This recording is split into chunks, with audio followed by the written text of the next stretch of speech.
Good evening, YouTube. This is sort of an unexpected video that I'm making tonight. So, for anybody who follows Star Wars products, Hasbro had plans to release their Black Series Boba Fett helmet on May 4th. And they've been starting to kind of trickle out. It started in maybe Canada, some other countries, and now it's working its way to the US. So, my good buddy HalloX over from HalloX's Basement Builds texted me this morning and said, hey, they have them at Walmart.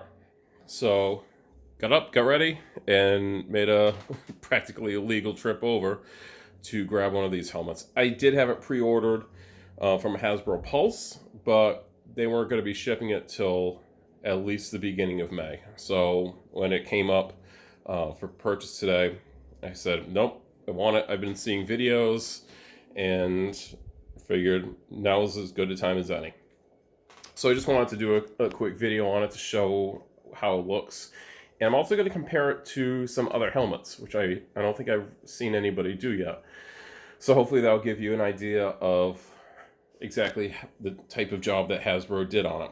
So first off, this is a surprisingly good Boba Fett helmet. Years ago, Hasbro did a Boba helmet that was really geared towards kids. And, that was fine. It had a really exaggerated T-visor. It had a really basic paint job. It was recognizable as Boba Fett, but it wasn't going to win any accuracy awards. It was fine for what it was. I own it, and it's part of my collection, and I understand the audience. This, like a lot of their other Black Series helmets, they're trying to strike that balance between toys for kids and props that are geared towards adults. So I think of this sort of like if you are all familiar with the Matty Collector's Ghostbusters quote-unquote prop line, that it took liberties to make it a toy, but it was fun, but it also really looked the part. So this is similar to that. So when you get the box, I figured I'd spare you the unboxing because, frankly, I think unboxings are boring. But when you get it, it's mostly in one piece. The only thing you have to attach is the earpiece and rangefinder.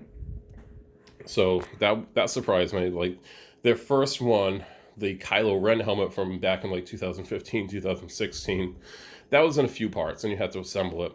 But this one was basically ready to go right out of the box. One thing that surprised me too is you can't really tell, but it actually has like texture to the helmet, like scratches that are molded into the plastic. So, that gives it a little bit of dimensionality that I was not expecting. When the light catches the directional arrows, you can see that there's a little bit of an indentation there, but you don't normally see that when it's in regular lighting. The dent looks pretty good, little bubbly, but it catches light well, so it reads as a dent. And I'm really surprised just at how well this thing turned out. There's a little bit of a gap between the brow and the rest of the helmet, but it's not too noticeable in person. But the earpieces sit on the helmet really well.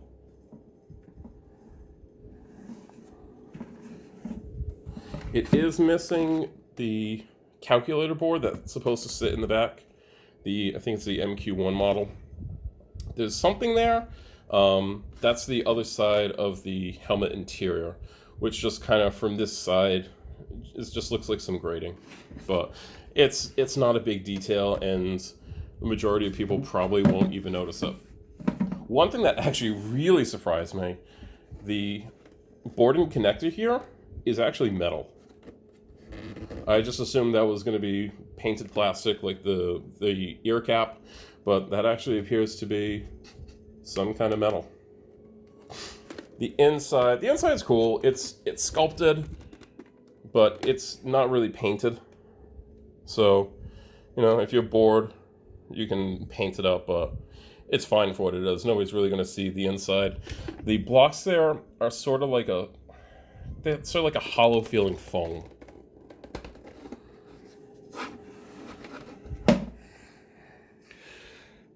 But I do want to talk about the paint job, because that's the thing that when I first heard they were going to be doing an Empire Strikes Back Boba Fett helmet, I'm like, I don't know how they're going to pull that off and actually make it look decent. Because plenty of companies have tried, and not all of them have succeeded. But kind of looking at it, to me, and I'm just making kind of a guess here, a shot in the dark, but to me, it has that sort of photorealistic printing effect, where it's just a little bit fuzzy. The colors blur together a little bit, so they're not as, like, the grays aren't as vibrant as some of the other helmets that you'll see later on. But still, for what it is, again, $120 kind of grown-up toy, it's amazing. I cannot believe they pulled off the paint job as well as they did. It looks super detailed. I mean, over here, you get some nice detail around the cheeks, on the around the T-visor, but also take a look at the back. I mean, that's pretty incredible for what it is. One thing, and I don't know if this is just on mine or if this is on the other ones, but the kill stripes end up kind of at an angle and go into the trim here. Might just be mine. I don't know. But it doesn't really bother me that much. It's a little goofy, but it's whatever. But yeah, I'm really blown away by how well Hasbro was able to capture the damage of Boba Fett's helmet. It really, I'm amazed. But I do think that it's probably similar to the photorealistic printing that they're doing now on the Black Series line of figures that give the figures a more realistic face. It does have an action feature. This button here, when you push it, it lowers the viewfinder, which has the blinking lights. And when you pull this little cover off, you can see too that it has a sort of targeting system in there, which it might just be my head, whatever, but when I have the helmet on, I can't actually see the rangefinder, nor does my head fit in there properly. There's a sort of a liner like you'd see on a hard hat, and my head just it's too big. Apparently I have a massive cabeza. So, yeah, I'm not going to be dressing as Boba Fett for Halloween. Or if I am, I'm not wearing this helmet. That's okay.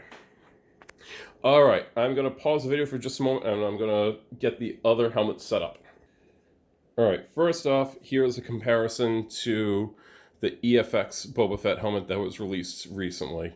That one is on the left. Hasbro is here on our right. And you can see that they're pretty similar. I would say the EFX one looks a little bit wider throughout the helmet, and that brow is a little bit narrower. Whereas with the Hasbro one, it's sort of an idealized version. So they probably just had a 3D model of it that they took, flipped it, and so it's symmetrical on both sides. Whereas the EFX one was definitely trying to capture those little nuances to the helmet more. Obviously the paint is a little bit more dimensional on the EFX than the Hasbro one. But you can see the shapes are there. You have the very recognizable cat scratch on both of them. And it's just, again, really impressive. I got one more. And here it is next to the old school Master Replica's helmet. And, just like that EFX, the Master Replica's one is a little bit wider, but not too dissimilar. The Master Replica's one, the color is very different. It's a very different green, whereas the green on the Hasbro is much more muted. But overall, I'm super impressed and very in love with this helmet, and for $120, really, I don't think you could do much better. So, as always, thanks for watching.